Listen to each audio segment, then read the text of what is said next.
We're here doing a Quarantraining Facebook Live series, and today we're going to talk about a couple of things. We're going to start out talking about assistance dogs, therapy dogs, and emotional support dogs, and the difference between them, and then we'll end on an enrichment activity that you can do at home called Snuffle, which Jane, one of our trainers, will talk about. So I've got Sky here as my guest of honor to help me with this talk here. So we really want to talk about the difference because a lot of people don't know the difference. So assistance dogs are dogs that are guide dogs for blind people, people with physical disabilities such as in a wheelchair with a walker or a cane, service dogs. Hearing dogs for deaf clients, PTSD dogs for people that need psychological support as well as physical support.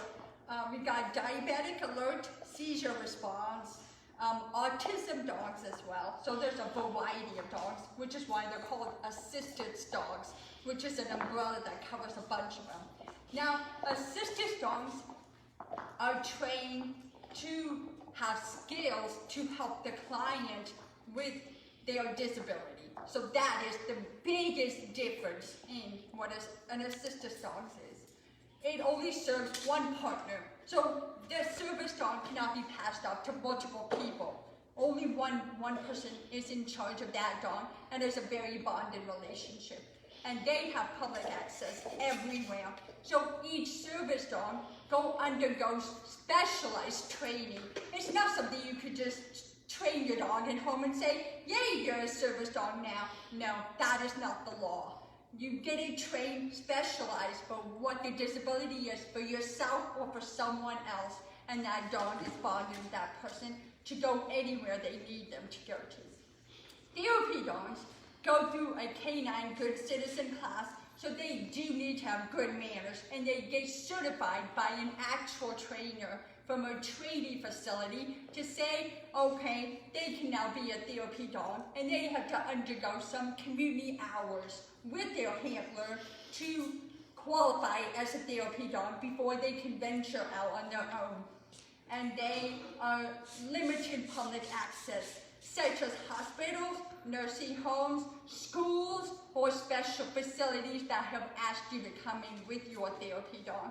You cannot go to a restaurant, a movie, to the grocery store. That is not allowed. So that is a big difference. One thing they do have is that it stays with one handler. So one handler is in charge of a therapy dog. It lives with them, kind of like a pet dog.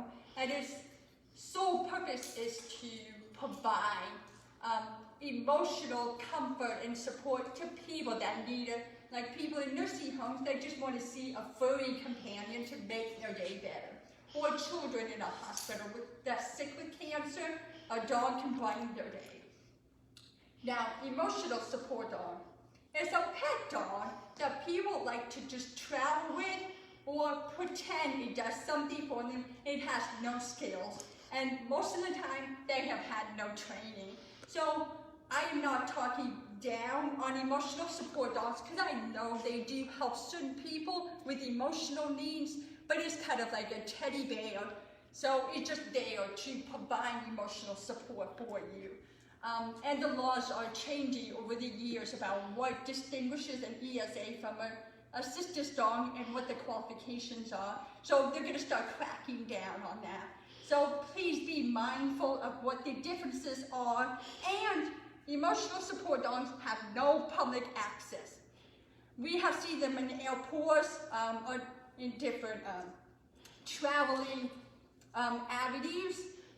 Sometimes they take them to grocery stores, and they shouldn't be going to grocery stores. So again, no public access.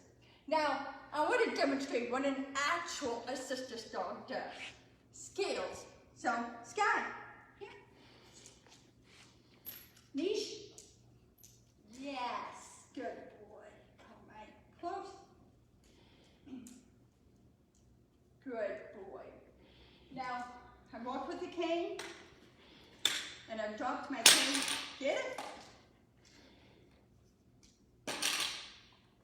Good boy. Yes, very nice. Good boy. So that is one particular particular skill a service dog does for a person with a disability. So I hope this was helpful information for you guys. And now we're going to turn over to Jane to talk about Snuffle masks. Have a good one. Awesome. Thank you, Taylor. Here we go. This is Jane, and it looks like she's got Pippi here.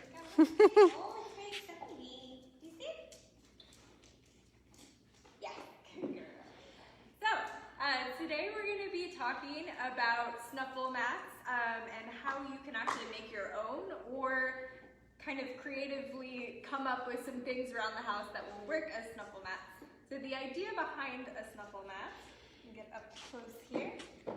So we have these little pieces here of fleece, and this is just a garden mat, a little dirty there. So you just put pieces of fleece through, you can see with this one, you just kind of lap them through, and it creates a little spot where you can put treats and different things for the dog to search around for, and it's a fun little activity for them to use their nose, and it's very enriching for them. Now, if you didn't have something like this, another option is if you have like a fuzzy rug or like a bath mat, something like that, that you'd be able to put some treats and hide some things in. And I am gonna demo it with Miss Pippi. I'm gonna go ahead and put some in here. You see these kibbles will just fall all in these different areas. Now I will say, if you're doing this at home with a rug or something, you know, definitely supervise your dog because you're not sure if they may end up chewing on little pieces. Generally, they just end up sniffing around and getting the food, but always best to be safe. See? See? Good girl. She's already finding it.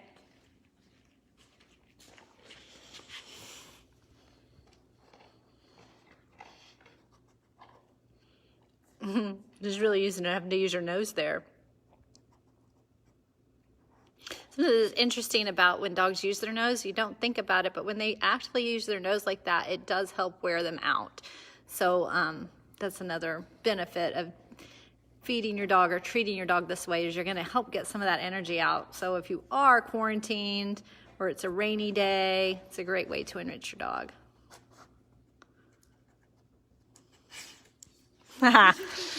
I think that might be our cue that Quarantrain, this session is over. We are going to do one more episode of Quarantrain for you guys Friday at 2 o'clock.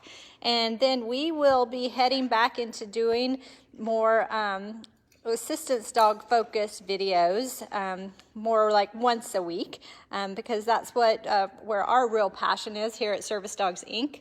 We wanted to share with you about that assistance dogs because we do put so much time and effort into training them. When our dogs come into advanced training, they're with us for a minimum of 6 months usually before they're going to go out.